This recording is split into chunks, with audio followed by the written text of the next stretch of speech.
quarterback trades, which was the worst? Important player on any given football team. For an NFL franchise, the level of competence at the position could be the difference between Super Bowl championships and irrelevancy. The problem here is that there are very few. Hold on. This video or this one? Oh no, this is an hour. Lord Jesus. Oh, we watched this before. Where the Bears ranked in this video? You premium Pro Bowl level quarterbacks, and once a team gets one, they're certainly not going to give them up. Well, at least most of the time. Whether it be age, injuries, another promising quarterback on the roster, or a torn relationship with the organization, sometimes. Man, yo, when Watson left Houston, yo, that killed me, yo. It wasn't right, man. But it all worked out in the end, but at least for the Texans. These high-profile signal callers become available to the highest bidder. And in this video, we will go over every Blockbuster quarterback trade since 2000. Now, before we continue, the first half of the 2024 season has flown by. Before we know it, finishing will come. First of all, I'm too far into the game to beat it tonight. It's too much game left for me to beat it. But I'm gonna try to beat that boss before I get off, though. It'll be over, and we'll be back to counting down the days to next season.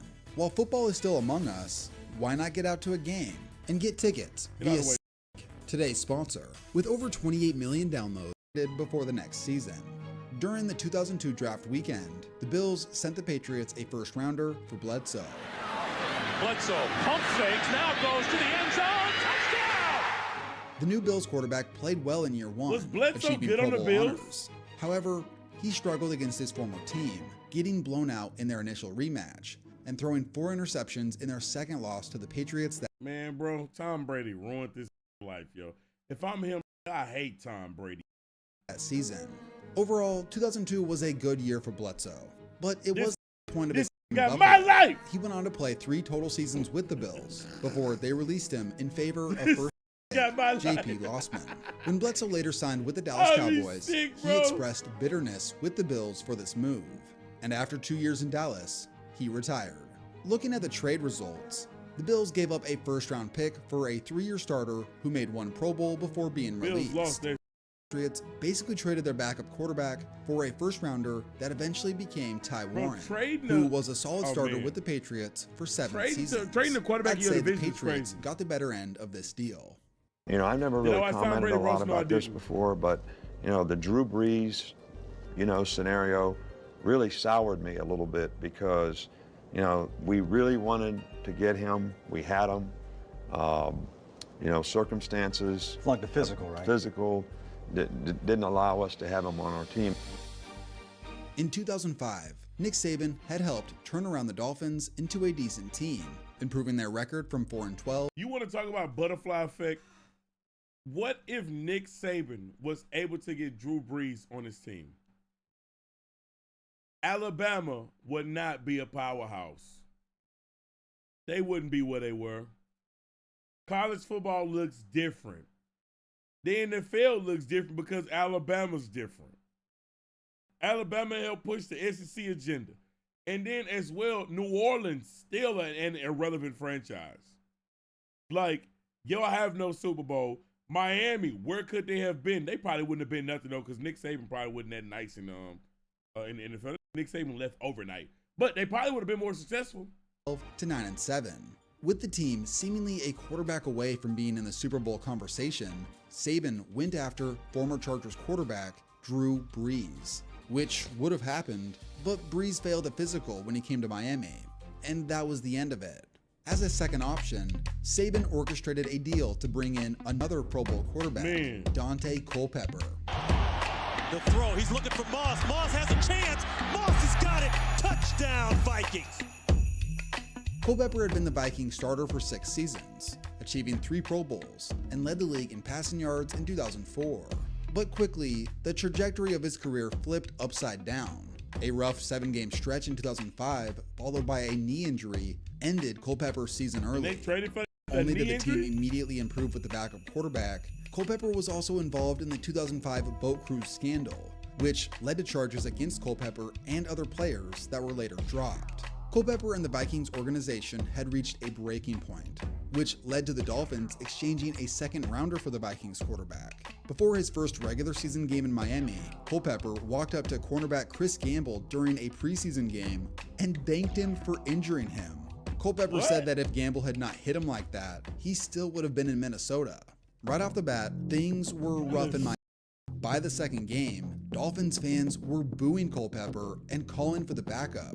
Eventually, a heated argument between Saban and Culpepper led to the quarterback's benching until his shoulder recovered, and he got more of his mobility back that he lost due to his knee injury. Overall, the season was a disaster.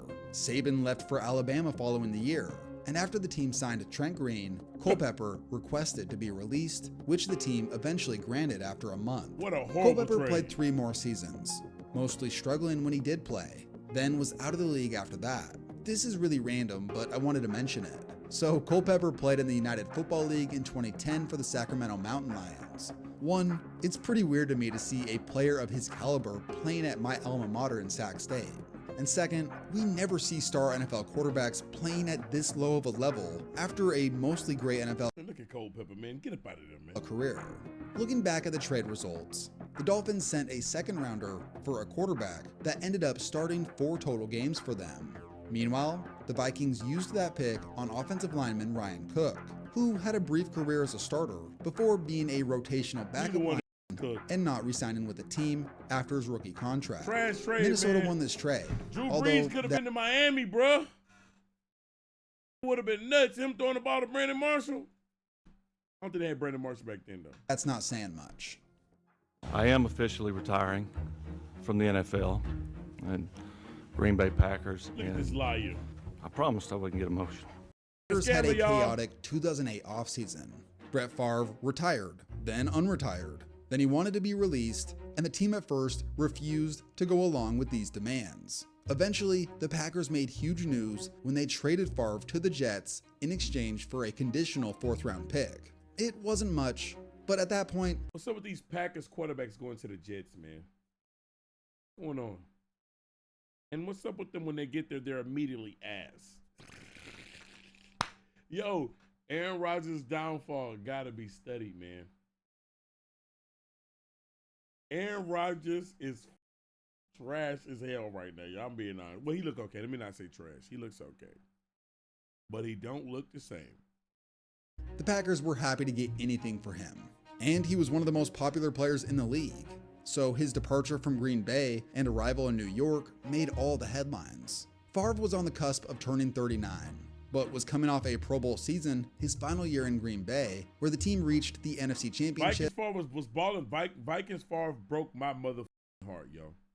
He was cooking over there, bro. Maybe it's because he was in that same division with his former team. I don't know. He was cooking. That last pass that he threw versus the Saints. I remember as a kid, like, this is when I was really, really, like, locked into football. This one, like, my die-hardness for football just started. And I'm watching Adrian Peterson, one of my favorite players, obviously because he was cold and one of my favorite running backs of all time. I'm thinking, yo, they might go to the team. I might see Percy Harvin in the Super Bowl. This threw some trash, yo. Some trash. And lost in overtime. So clearly he could still play. At I love first, that it pass. looked like the Jets struck gold with Favre. Bomb over the middle, at the 5, into the end zone, touchdown! The team started 8-3, which included a 6-touchdown performance by their new starting quarterback, as well as a 5-game win Adrian streak. Peterson, the best running back in But this generation. Favre's Let play me fell see what I wouldn't argue that. I haven't seen a running back like Adrian Peterson to this day still. Now, we've seen some great ones. We've seen Saquon. We've seen Henry. We've seen I'll mention we've seen Gurley. We've seen some great running backs. Aaron Foster was another great running back. The stint wasn't the longest, but still a great running back. Chris Johnson. Seen some amazing fucking running backs.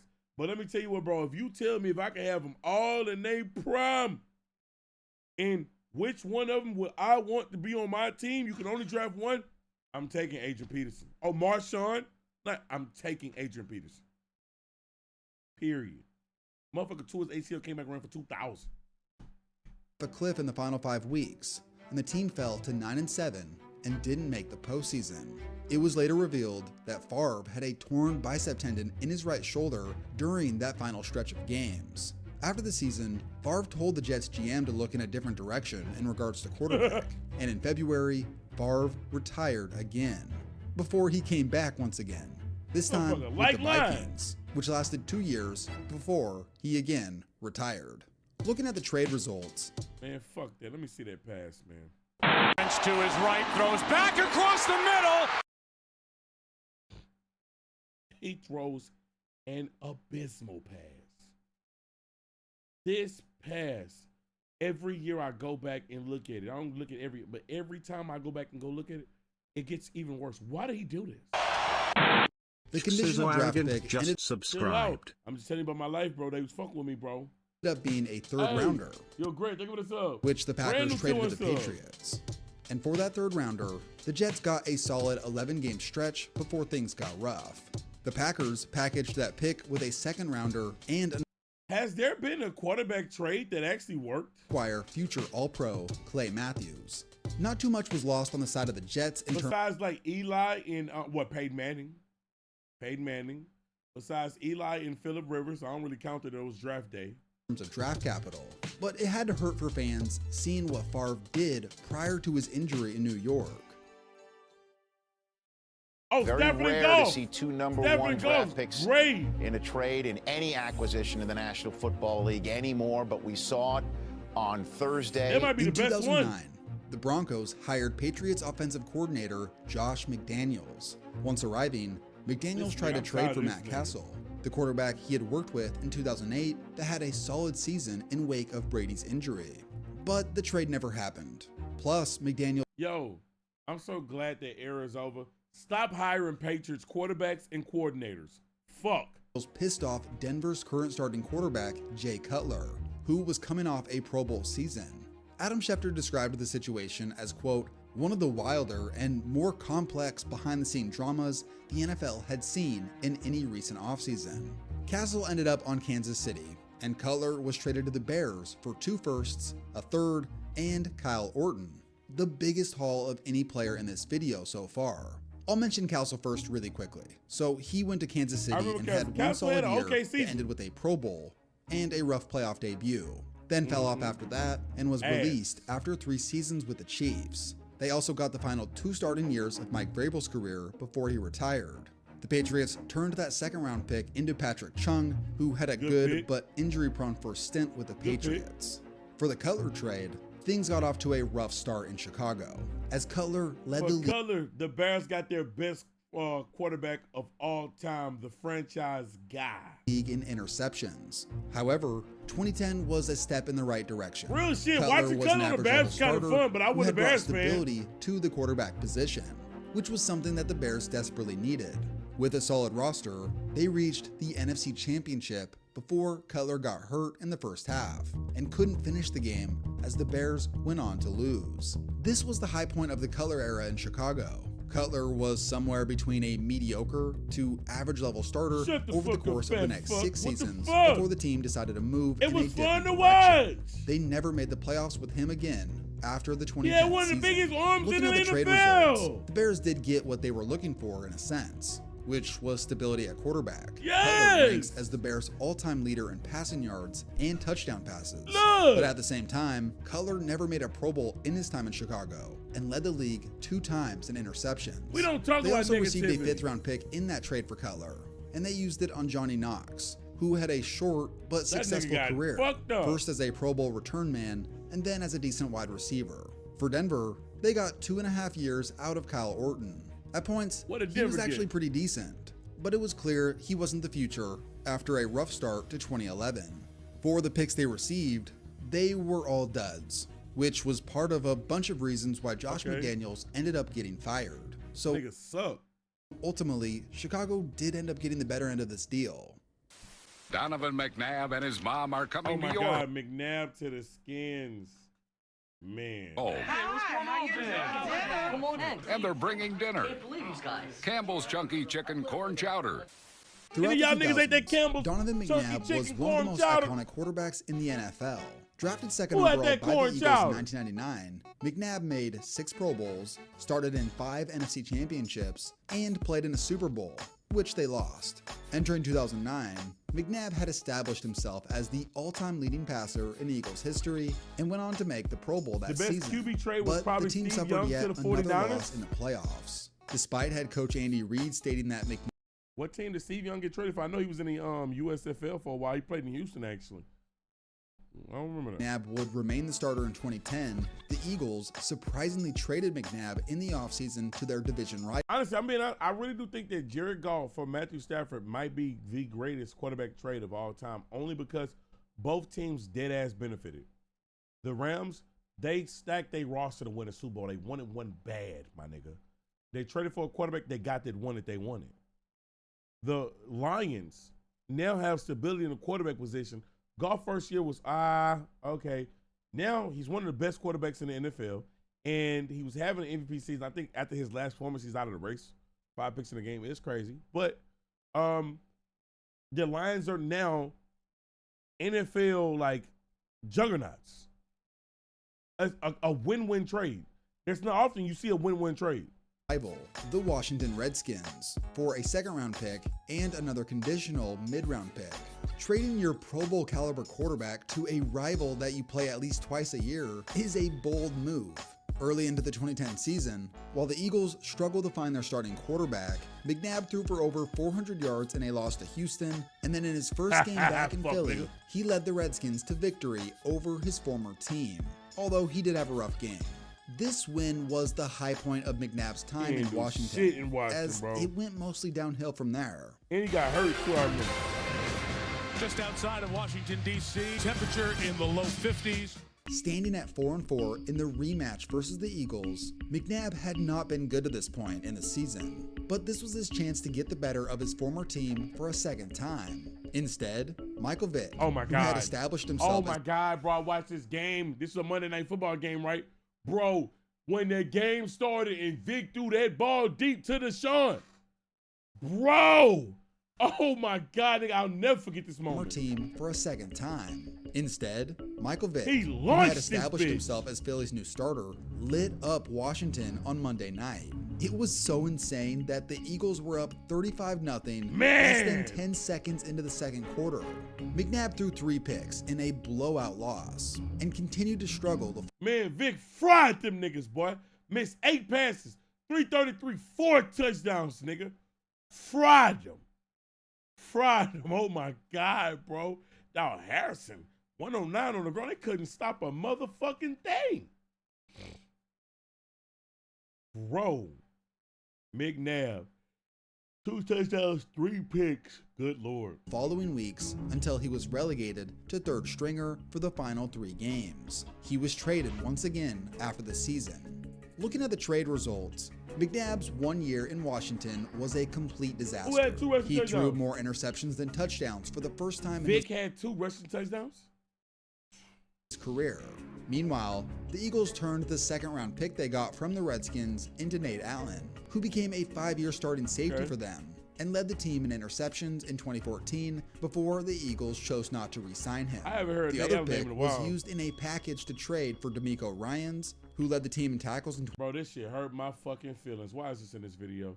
When we let D'Amico go, I was fucking disgusted. 2013, as well as a pick swap that landed the team Nick Foles. So in a weird way, the McNabb trade somehow landed them a quarterback that helped them eventually win a Super Bowl later on.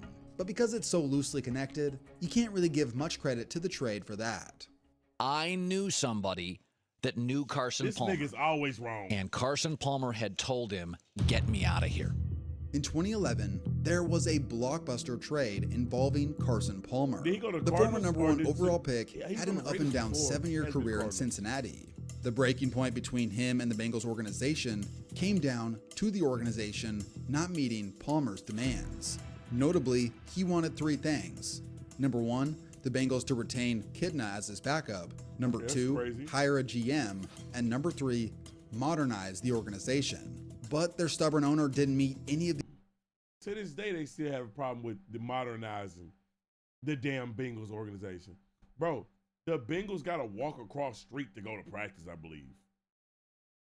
What a shit organization. These demands. On that last point, famously, the Bengals were the only cold weather franchise to not have an indoor practice facility, which lasted all the way until 2022. In 2011, the Bengals drafted Andy Dalton as Palmer's replacement, but the organization refused to trade Palmer, so the quarterback just didn't show up to training camp, which led him to being placed on the reserve/did not report list. Midway through the 2011 season, the Raiders were having a surprise season under head coach Hugh Jackson, boasting a 4-2 record under Jason Campbell. But after an injury to Campbell, the Raiders were looking for his replacement and landed a trade with the Bengals to bring Palmer in at the price of a first and conditional second-round pick. Funny enough, Palmer, who complained about not having a GM, went to another team that also didn't have a GM at the time. For the Raiders, things were a disaster immediately. Palmer dressed for his first game versus the Chiefs, fully expecting not to be playing, then was thrust into the game in the second half and played horribly. Here's what he said after the game, quote, "I was told I was not going to play. I didn't know the offense. I also hadn't been training shitty ass Raiders and working out. So it was a complete shock to me at halftime when coach told me, hey, you know we're going to get you in. You out of line for that Things never got much better from that point. The team went from playoff contender to missing the postseason outright. Hugh Jackson was fired, and Palmer started one more season in Oakland before being traded to the Cardinals for basically pennies on the dollar. I ain't gonna lie, in the Cardinals, that nigga was throwing that ball. He was throwing the ball, bro. I'm telling you right now. Then, to the dismay of Oakland fans, Palmer went on to have much more success in Arizona. Overall, this had been what happens when you go to a stable franchise, Oakland. I'm looking at you, Jones. The most lopsided trades in recent memory. The Raiders got a guy who struggled with them, only to prove he could still play once he left. And the picks they gave the Bengals for Palmer turned into Dre Kirkpatrick, who eventually became a starting corner for them. Shout out to Kirkpatrick. Yo, this nigga's son is about to be in the NFL, which is fucking nuts. And Giovanni Bernard, a solid good picks utility back who proved to be useful in both the run and pass game. Both players helped Cincinnati regularly make the playoffs. Dre Kirkpatrick stayed hurt too. Snap off. And Smith for the end zone. Halfway through the 2012 season, you'd never have guessed that Alex Smith was going to be traded following the season. But that's exactly what happened. Smith had a tough start to his career. He was written off as a bust early after struggling for years in San Francisco. Then, after 6 seasons, as the team improved, he improved and developed into a competent starting quarterback. Yes, he did. In 2012, he continued this upwards trajectory through 9 games, putting up near top of the league efficiency numbers and had the Niners looking like Super Bowl contenders. However, he got hurt, and Colin Kaepernick stole. And then Kaepernick came and stole the fucking show, bro. The show in a dynamic way. Kaepernick ended up leading the Niners to the Super Bowl, and despite losing, his impact rippled throughout the league. There was no way the team was going back to their former starter despite his improvements. This led to Alex Smith being shipped to Kansas City less than a month after the Super Bowl for a second-round pick and another conditional pick. For Alex Smith, this ended up... Listen, I'm being so honest. I used to dead-ass root for the Chiefs, bro, because they had players. They was not a good franchise. They had players on that team that I really fucked with, bro. They had Eric Berry, who was a fucking beast. They had Charles. Them niggas drafted Dexter McCluster from Ole Miss. I used to fuck with McCluster. Them niggas had what's that nigga? Tamba Ali. I dead ass used to fuck with them. Nigga, they had it was this nigga named Javon Belcher. That nigga, he crashed the fuck out, killed himself. Nigga was tripping. Bro, I dead ass used to root for the Chiefs, bro. Then when they got Alex Smith, I was like, oh shit. He got there, played well. I'm like, damn, this is some good shit, bro. And then they end up drafting the quarterback that I wanted on the Texans because I didn't think the Texans was going to get Deshaun Watson. I swear to God. Yo, I like Mahomes coming out of college, bro. What's the odds that this nigga turned into what the fuck he turned? I used to dead ass go and look up. I looked up Deshaun Watson camp videos trying to see if I could find some. They had leaks of Deshaun Watson videos that fans would record. And I would look at Mahomes. Little did I know, Mahomes was about to turn into a goddamn demon. Little did I know. Little did I know. I don't think nobody knew. what the fuck that nigga was about to turn into. Being the best thing to ever happen to him. He was personally chosen to lead the Chiefs by new head coach Andy Reid, who, despite not winning a Super Bowl to that point in his career, was viewed as one of the best offensive minds in the league. Smith went on to start 5 seasons in Kansas City, reaching 3 Pro Bowls in the process, and the team with him was a regular in the postseason. During these years, Smith really found himself as an NFL player. He ran the ball way more than he ever did in San Francisco, and with much more success. He was viewed as a game manager, but a pretty high-end one, as he led the league in QB rating in 2017. But once again, Smith was replaced by the team's up-and-coming backup, and Smith was traded following a great season. Looking back at the original trade, the Chiefs got a guy who developed into a solid above-average starter for 5 years, and served as a role model to the future of their franchise in Patrick Mahomes. It's the 49ers for blaming him. You listen, Alex Smith problems could have been the 49ers, most likely, because they said as the team improved, he improved. He most likely didn't have the talent around him. And the problem is, he was a victim of being in a draft class of a guy that was a Hall of Famer. So you're number one. You look like shit. Hall of Fame quarterback behind you, Aaron Rodgers is balling. He's constantly compared to Aaron Rodgers. You're constantly talked about, and it was just a tough scene. The Alex Smith year, King Von, nigga, it's not. Mahomes is not King Von, bro. Set the tone for what developed into the dynasty. For the Niners, their second-round pick eventually turned into a bust. The conditional pick was later traded for other picks, which never became noteworthy. The Chiefs got the better end of the deal here. When people said you can't give up a first-round draft pick for Sam Bradford, I said, you tell me how many first-round draft picks this year are worth 4 or 5 points a game, which is what a solid quarterback is. The biggest bag chaser in NFL history. This nigga fucked it up for every young quarterback out there, yo. And I actually hate what Sam Bradford did to the NFL. I dead-ass hate what Sam Bradford did to the NFL. Because he stronghold. This nigga was drafted at pick number 1. And he didn't want to sign to the Rams. So what he did was he was like, I'm only going to sign you, give me a crazy contract. They gave this nigga a crazy deal. He's one of the highest paid quarterbacks before he played a single fucking snap in the NFL. And the NFL was like, nah, bro, we got to do something about this. So they changed how much rookie quarterbacks can be paid. Okay, what's the problem with that? Now the problem is teams are not financially obligated to try to develop these young rookie quarterbacks now. And they get rid of them fast as fuck now. Back then, you would pay your rookie quarterback a good amount of money, and you pay him 40 mil, 50 mil. You didn't want to have to like throw him away. We just paid this nigga. Let's try to develop him and do something. The first quarterback that I think that was a victim of that, Blaine Gabbert, real shit. Now, I don't think Blaine Gabbert was good. He wasn't. But the way that I seen them niggas get rid of him that quick, I've never seen it.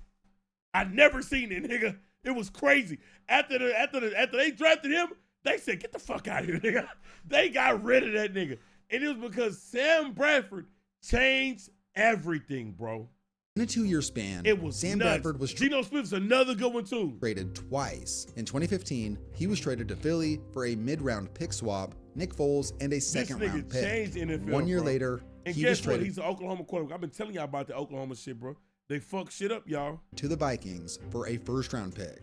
Looking at the one season with the Eagles, the team went 7-7 with Bradford under center, but his numbers ranked him as a below-average starter, which prompted the Eagles to make a move in the 2016 NFL draft, and they selected Carson Wentz. Bradford remained on the team for the time being. That was until the 2016 preseason. Tough news for former Louisville quarterback and current Minnesota Vikings QB Teddy Bridgewater. 25 minutes into practice today, Bridgewater went down with a non-contact injury. Coming off a Pro Bowl season and playoff appearance, Bridgewater's injury devastated the Vikings. In an act of desperation, they sent a first-round pick to the Eagles for Sam Bradford, who to that point had not lived up to his #1 overall potential due to injuries and mediocre play. However, when a team feels like they're on the cusp of a championship run, they will overpay for potential. Bradford's first season in Minnesota ended up being the best season of his career to that point. He led the league in completion percentage, and produced the highest quarterback rating of his career.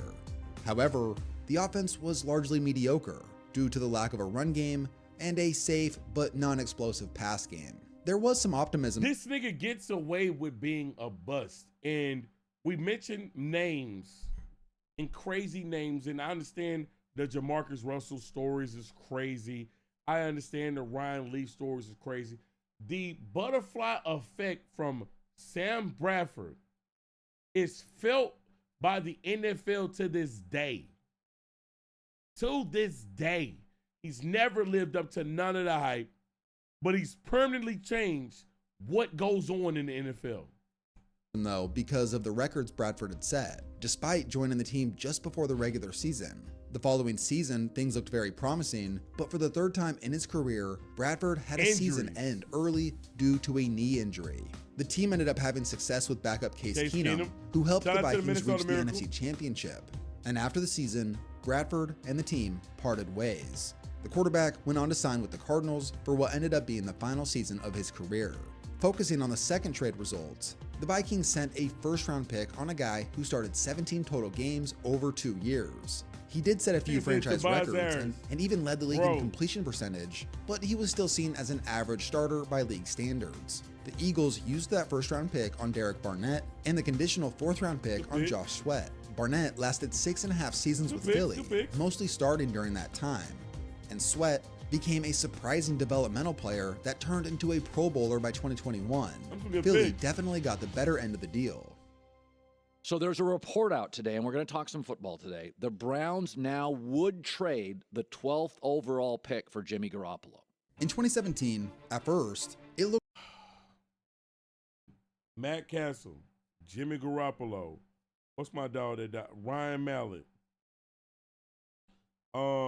What's another one? There's a list of these niggas. These Patriot quarterbacks. I'm fucking tired of these niggas. Thank God the Patriots, they're done ruining the NFL. Done. Had enough of this shit. So many franchise. Brock Osweiler is different. Jacoby.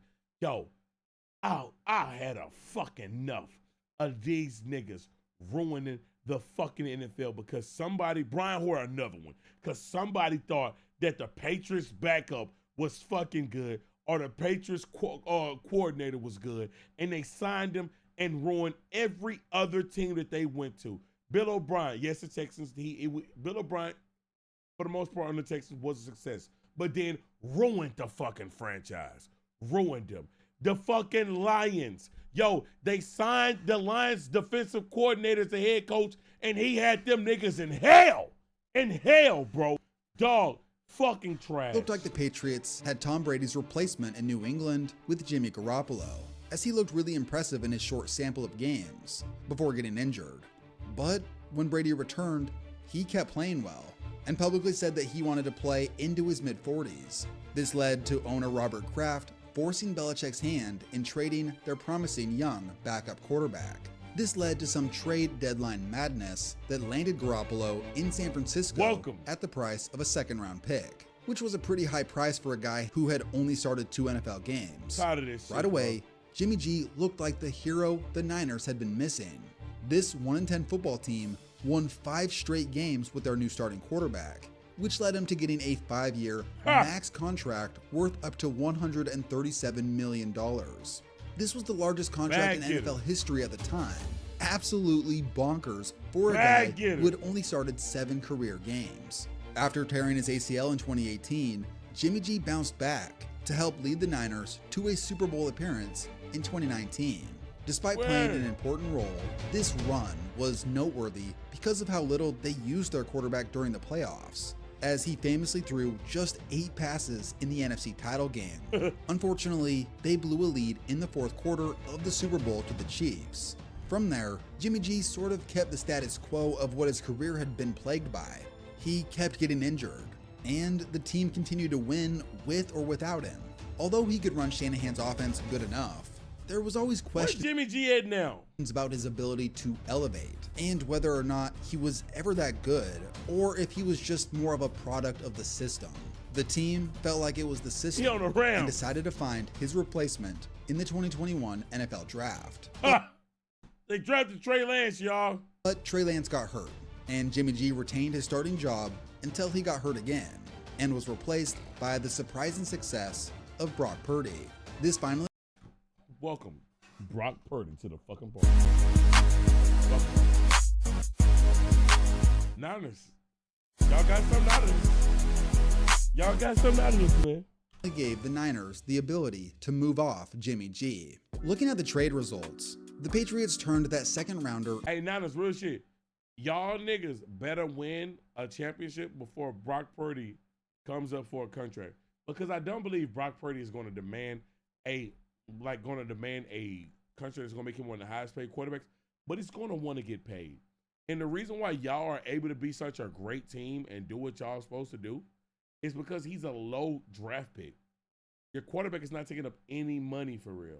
Now, I don't know if they re-signed him. I don't think so. I think he's still on his rookie deal.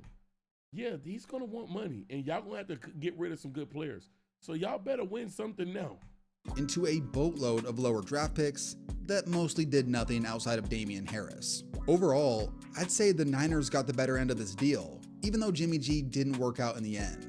He lasted 6 years in San Francisco, and despite a lot of injuries, he did help them reach 2 NFC championships and a Super Bowl, and maintained an above-average QBR. But the Niners are dealing with a lot of injuries, so I ain't gonna hold it against him like that. now a Detroit Lion. This is one of the greatest trades that I've ever witnessed in my life. Dead ass. One of the greatest trades. Jared Goff, #1 overall pick, Lions, showed some potential, but was not getting them where they needed to be. Matthew Stafford, having great numbers in Detroit ever since he got in there, bro. Real shit. I've always liked Matthew Stafford's game because one thing about him, the motherfucker wanted to play. Even if he was injured or not, he's the last of a dying breed in a lot of ways. He wanted to play. But never won shit important for real. Never won nothing important. Switch scenes, let's see what the fuck happens. In a trade that's straight out of the NBA. The NFL world was stunned in March 2021 by one of the biggest trades of all time. For 12 years, Stafford had been the face of the Lions organization, establishing himself as the greatest quarterback in their history by a mile. But after years of getting nowhere, Detroit decided to make a bold move. The Lions sent Pro Bowler Matt Stafford to the Rams in exchange for 2 first-rounders, a 3rd-rounder, and Jared Goff, who had also been a Pro Bowl quarterback, but just didn't have the same level of production or talent that Stafford did. Looking at the Rams side of things, they were in win-now mode and felt like they were just a quarterback away, which was evident in the torn relationship between Jared Goff and head coach Sean McVay. For the Rams, this big gamble of a trade immediately paid off. Yes, it did. Yes, it did. I'm telling you, Stafford threw for over 4,800 yards and 41 touchdowns, and more importantly, led the Rams on an electric playoff run that ended with a Super Bowl victory. No matter what happened beyond this point, the Rams got exactly what they were looking for. Since then, things just haven't been the same, as the roster has gotten worse. Stafford has been up and down in the 2.5 seasons since the Super Bowl run and also got injured. But the thing is, though, that don't matter. If you trade and a quarterback leads you to a Super Bowl, but I know the Rams defense was generational too. All right, I do know that. But you cannot deny Stafford and that offense cooked, okay? Great offense. If you get to a Super Bowl and win that, that's a win. There's teams that will sacrifice the next 5 years just to win one. Okay? There's teams that have been in existence since the NFL has been a thing, and them motherfuckers ain't win one. All right? There's teams 40, 50 years, them niggas can't win one, yo. The Rams got they one. Lions, they were in desperate need of a rebuild, and this trade helped begin that process. After a tough... so the Texans are the youngest team in the league. The youngest team. 2021 season, Goff surprised everybody by his Pro Bowl 2022 season, and it's only continued to get better, looking like an MVP candidate in 2024. And those picks they acquired were used in packages to acquire Jamison Williams Jahmyr Gibbs, and Sam Laporta. Gibbs and Laporta specifically have been huge additions to the offense, and Williams has started to come into his own. Look at this fucking picks, yo. Them niggas got Gibbs, Laporta, and Williams. The man winning a draft like this, bro. And this is why you don't listen to draft experts. Because niggas was like, bro, what the fuck are the Lions doing? Gibbs is a fucking beast. Have y'all watched? Gibbs is a beast. Laporta, bro, if that nigga didn't get hurt last year in the playoffs, I think, like, when Laporta hurt y'all, he wouldn't have said, Laporta was balling. And Jameson quick than a bitch. Own in 2020. Like, I still don't think we've seen the best of Jameson Williams. Bro, let this nigga continue to work on his route running ability and shit like that. And serves as the team's deep threat. Overall, this is one of the few times we've seen such a huge blockbuster deal result in huge wins for both teams. Normally right now I would dive into a bunch of headlines. To be honest, there isn't really much popping off. I mean, aside from the Carson Wentz is going to the Colts stuff. In 2021, the Wentz era in Philly. Man, Carson Wentz, you look like a fucking, you look crazy, my nigga. Like, he looked like a fucking garden gnome. But Carson Wentz, your fall off is one of the, it's ones I'll never forget. Do you know this nigga could have won an MVP one year? He was leading the race until he got hurt. And after that, he's never been the same. This motherfucker sucked. Like, suck.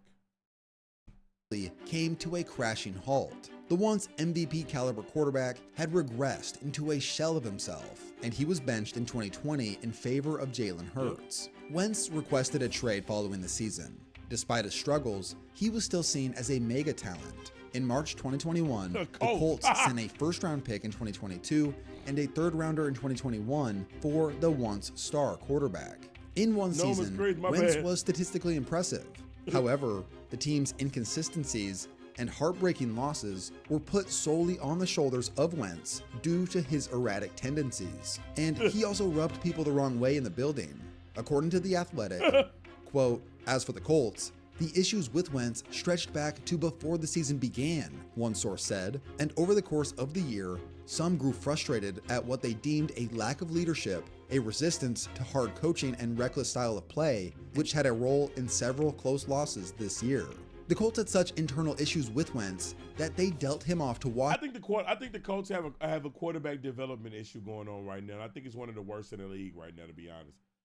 I think that they got incredibly lucky with Andrew Luck. But they couldn't keep him healthy, and they ruined his career. Now, they got Carson Wentz, who Carson Wentz could have had potential with them. His fall off, I'm not blaming his fall off on them, but Carson had a couple of moments, got rid of him. And then now I'm learning, bro, they got rid of him because of attitude and, like, his resistance to hard coaching. Motherfucker, y'all keep hiring weak-ass coaches, too. Let's be honest. Now, you got Richardson, who has a lot of potential. He plays like shit sometimes too. Develop him. You bench him for Joe Flacco, who ain't going nowhere. Y'all not winning the Super Bowl. Joe Flacco just threw 3 picks in the game. Why the fuck is he in the game over your pick who you just drafted at number 3? He needs reps.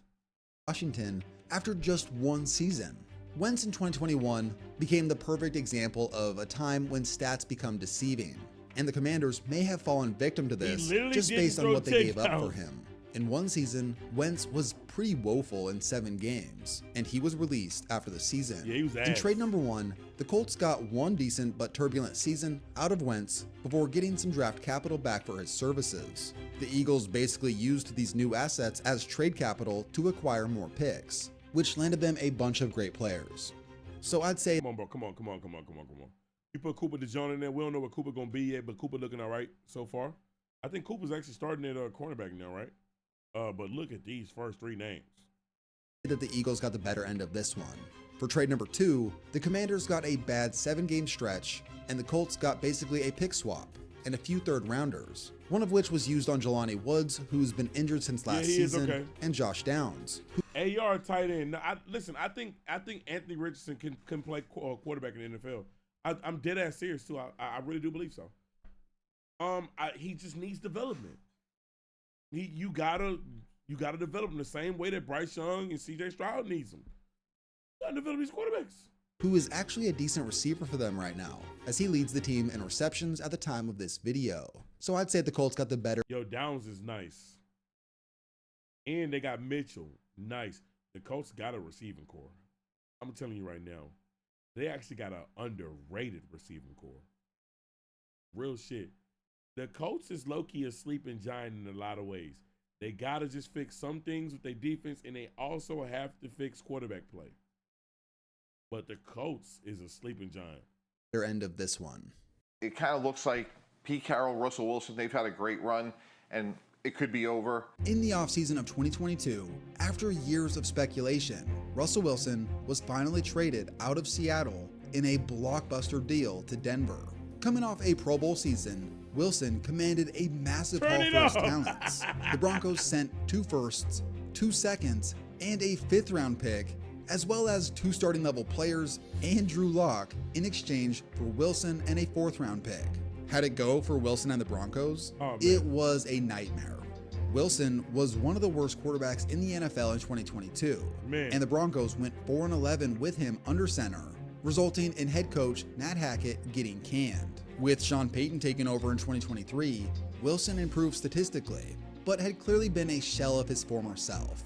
Payton and the Broncos were so ready to move on that they cut Wilson following 2023, resulting in the largest dead cap. Nah, but they also wanted him to do some bullshit too. I don't remember what the contract clause they wanted him to get rid of, but it was just fucking ridiculous. And Russell was like, no. Like, and also he started to play better too at the end of his stint on the Broncos. He was playing all right, but Payton was on some bullshit. I think Payton just wanted to get rid of him, so they was like, yo, they did some bullshit. In NFL history. As for Seattle, this trade was a huge W. They got 6 eventual starting level players out of the deal. Plus, Wilson's former backup Geno Smith surprised everyone and actually outplayed Wilson in 2022 and 2023. A trade this lopsided would have made any GM start to hesitate on pulling the trigger for this steep of a price. Yet, somehow, this isn't even the worst trade of. They got 2 first-round picks, 2 seconds, a 5th, and 3 players for Russell. What a fucking robbery. But the biggest robbery we ain't seen yet. The 2022 offseason. Good afternoon, everyone. Here it is. Deshaun Watson, one of my favorite Texans of all time. I think he might be top 5.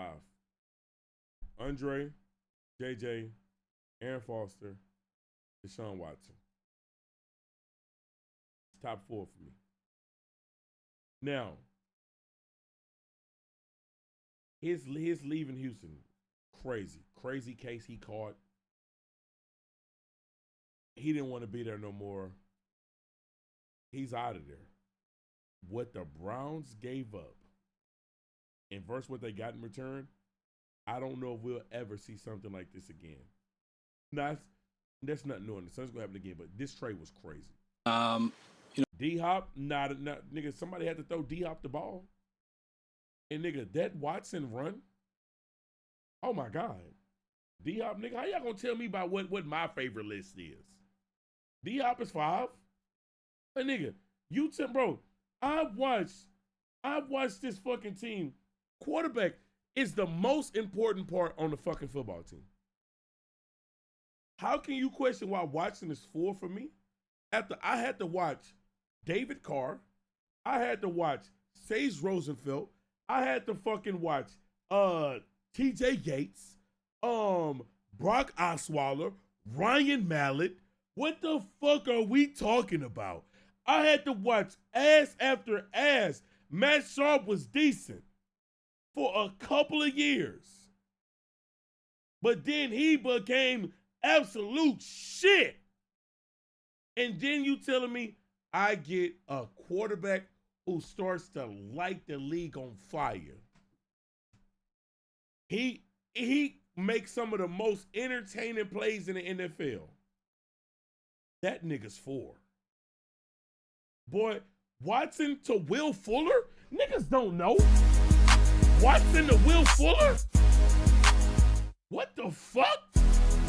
Bro, nigga was throwing crazy passes. D-bombs. Bro, Hopkins is my nigga. I fuck with Hopkins, bro. But nah, man.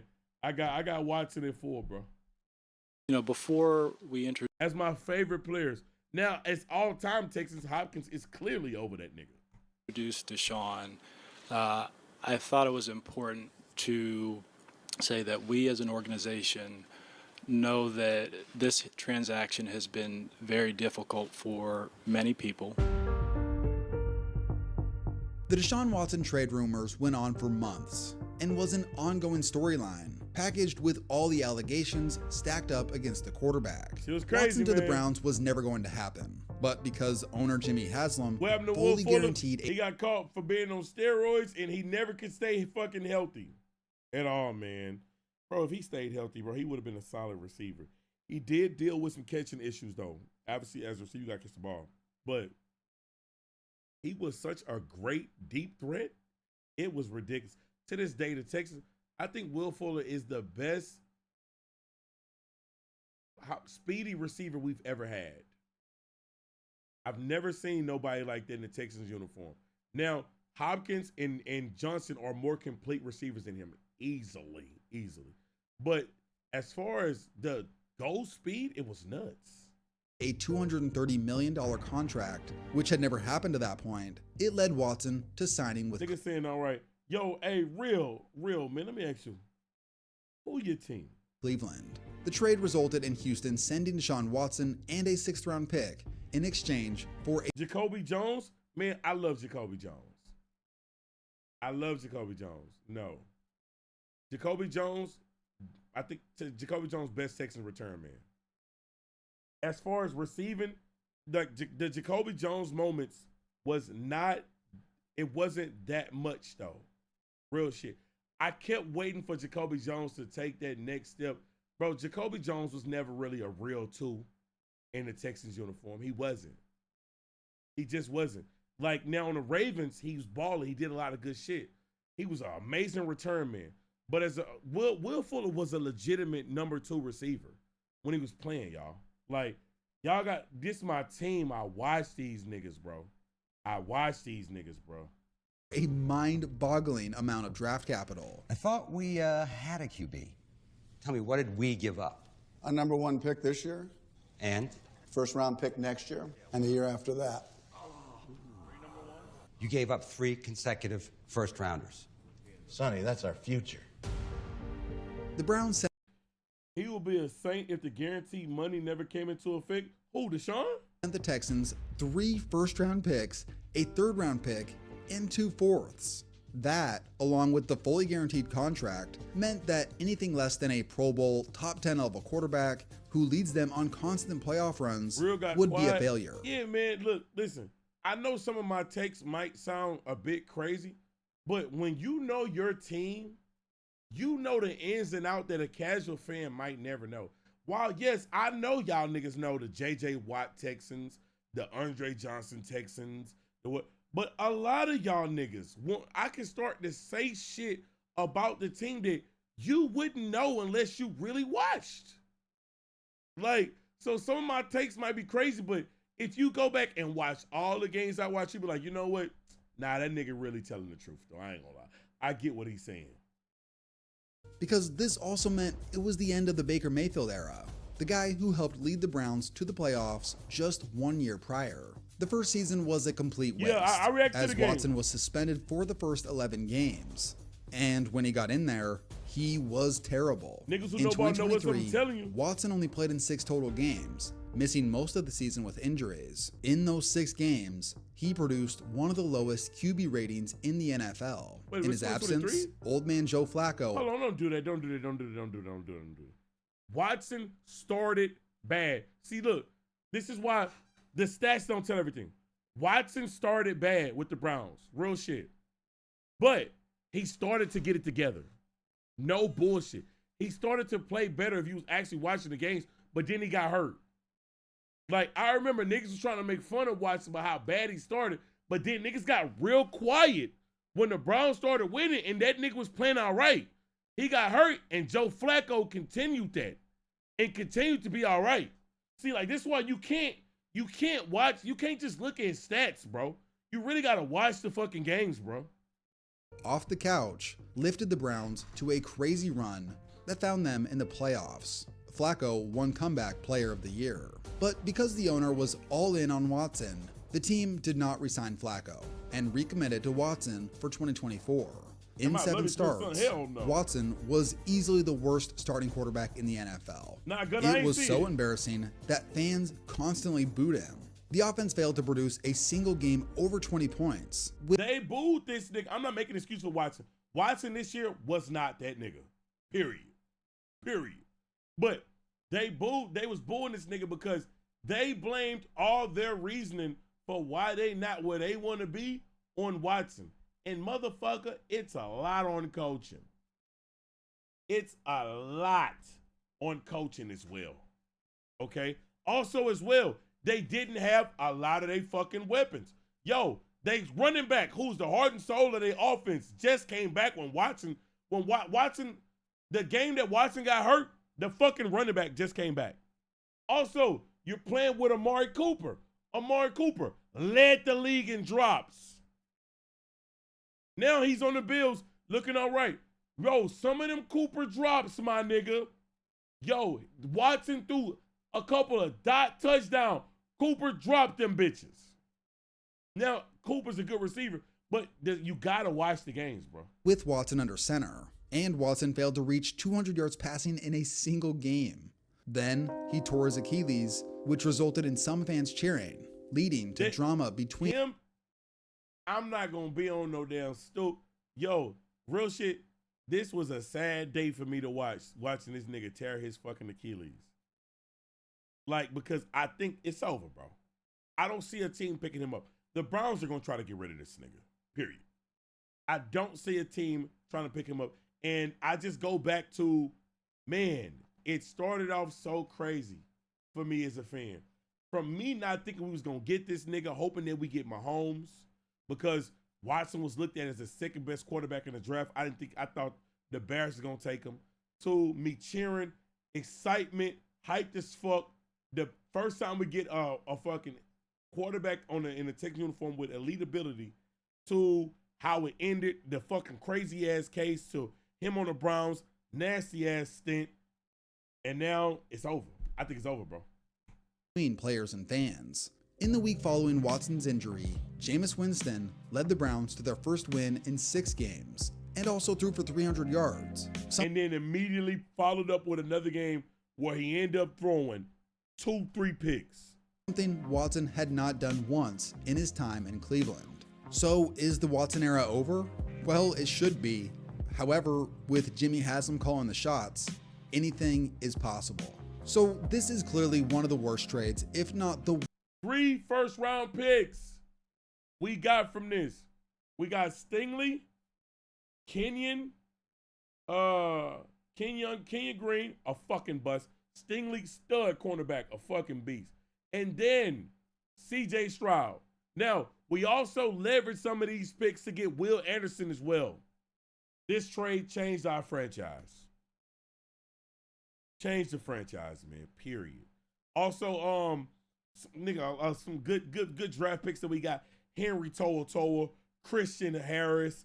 Man, so many goddamn good picks from this draft, bro. Worst of all time.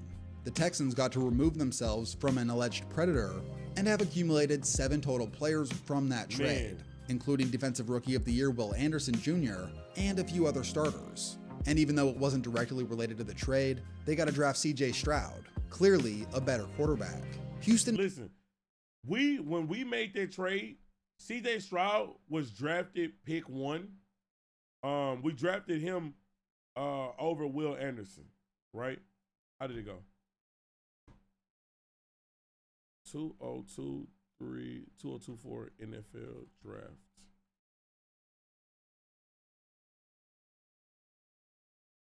No, that was 23. So 23. Okay, so the draft order, yeah, it went Bryce Young and then C.J. Stroud. Then we traded back up for Will Anderson. We did not trade for Will Anderson, bro. The reason why the Texans made that trade is so they can get C.J. Stroud. Because D'Amico wanted Will Anderson. They wanted Will Anderson, bro. But he knew that if we just waited, we wasn't going to get, if we waited at 3, we was getting Will Anderson. But C.J. Stroud wasn't going to be there. Now looks like one of the best rosters in football, while the Browns continue to be one of the disaster franchises. It is confirmed.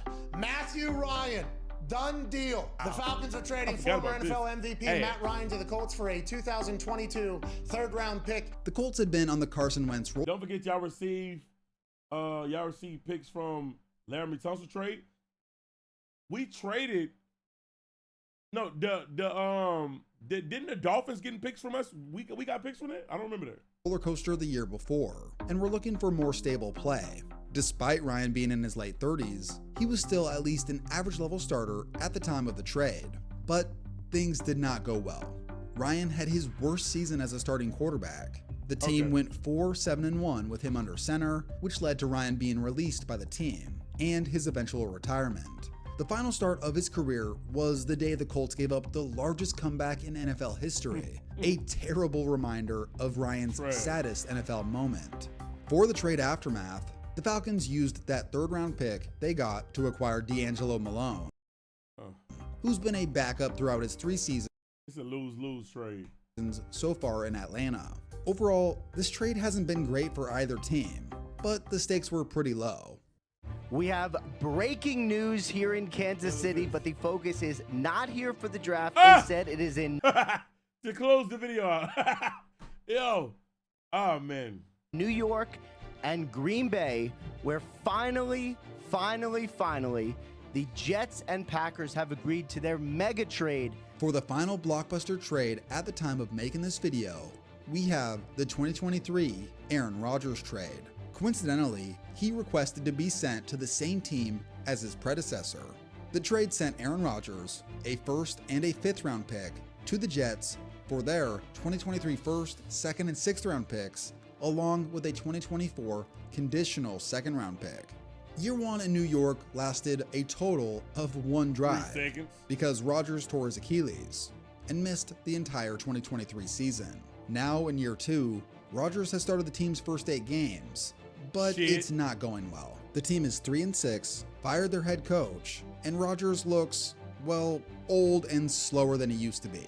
At this point, it looks highly unlikely that the Jets will be a good team with Rodgers. No. He's not getting any younger, and the organization has a host of issues beyond just Rodgers not playing at a top 10 level. Listen,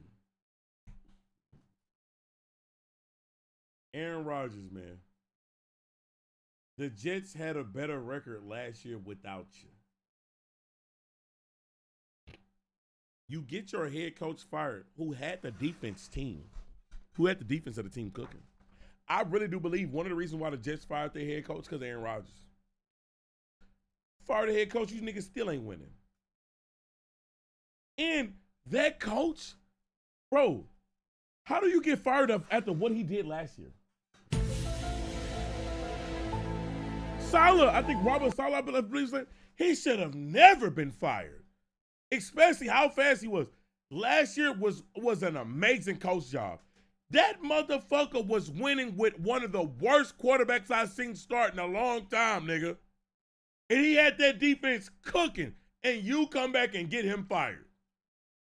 Yo, Aaron Rodgers, get the fuck out of here, nigga. For what Green Bay got out of the deal, it's still pretty early to tell. The most important thing for them was getting rid of Rodgers to move on to Jordan Love. And despite concerns this season with injuries and reckless turnovers, there's been enough greatness on the field to trust that Love is their future. He showed you he's a good prospect. Damn good prospect. I ain't gonna lie, great video. A great fucking video, man. We got to nerd out about football, man. W video, bro.